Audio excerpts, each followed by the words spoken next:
Hello, I'm Callum, the digital marketing lead here at Excellence IT.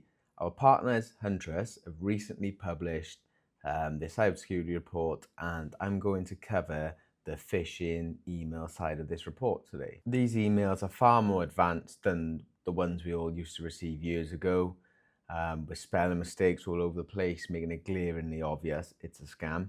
So let's get started with e-signature impersonation. So e-signature impersonation accounts for 29% of all phishing scams. These are things such as DocuSign or Adobe.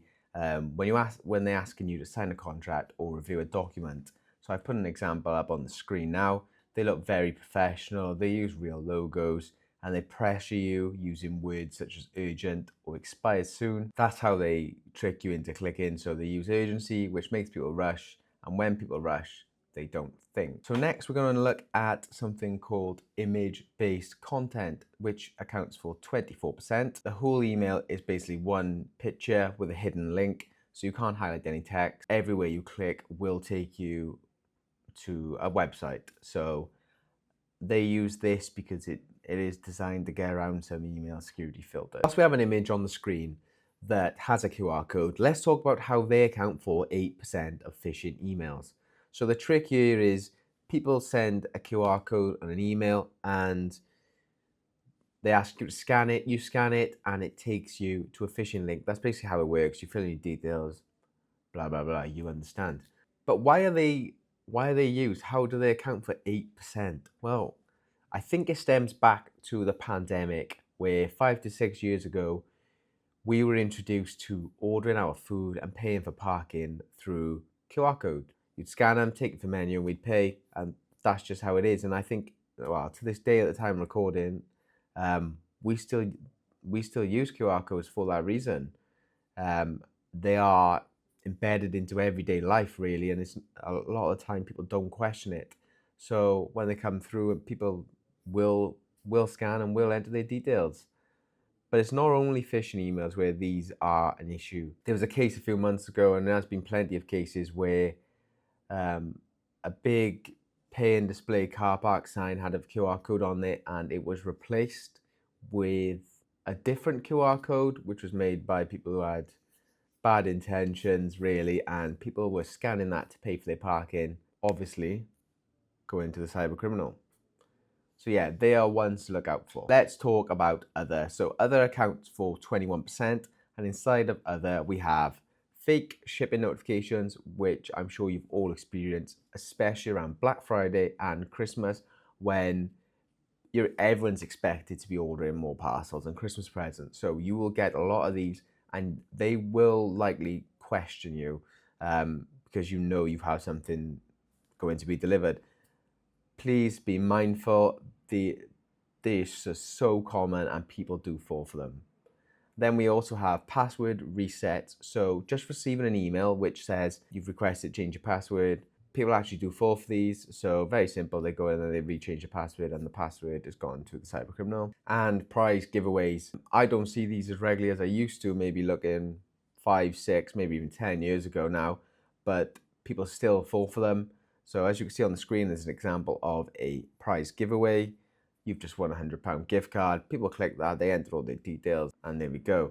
But yeah, these don't dominate on their own as their own category, but lumped together, they still make up 1 in 5 attacks. 7% of phishing emails are what's called living off trusted sites. This means the attacker doesn't send you to a dodgy website, but instead, they hide this scam inside platforms we already trust: Google Drive, OneDrive, Dropbox, you name it. It looks familiar. People are more likely to click it as they see it all the time. So yeah, these are ones, if you basically don't open anything you're not expecting. So moving on now to another one, which is just under 5%. It is voicemails. So I don't hear about these very often, which is great. But I'm going to tell you a bit more how they work, so you can be prepared for them, really.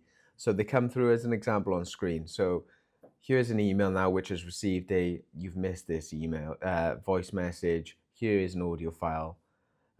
Basically, you'll click it, download something. You can imagine what happens next. These are also really popular via text as well, saying you've missed a call, click here to listen. Instead of just going to your voicemail, there's a link and they catch up that way. Basically, they play on urgency, but also some people just don't pay attention.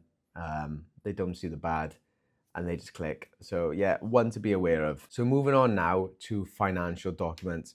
I've got an example up on the screen here, but these account for only 4%. I say only, I was personally expecting them to be a lot higher than this. If you work in finance, you'll probably think they're also higher than this, because I'm sure you've seen plenty where they pretend to be an invoice.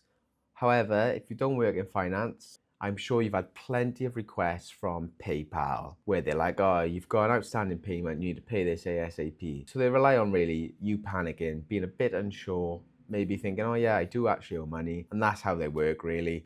And finally, coming in at around 2% of all phishing emails are fake reply chains, also known as thread hijacks. So how it works is there are two people from different businesses. One could be a supplier, one could be an accounts department. They have a normal conversation just as they do every other day of the year. However, one of those users has a cyber criminal inside their Microsoft 365 account really.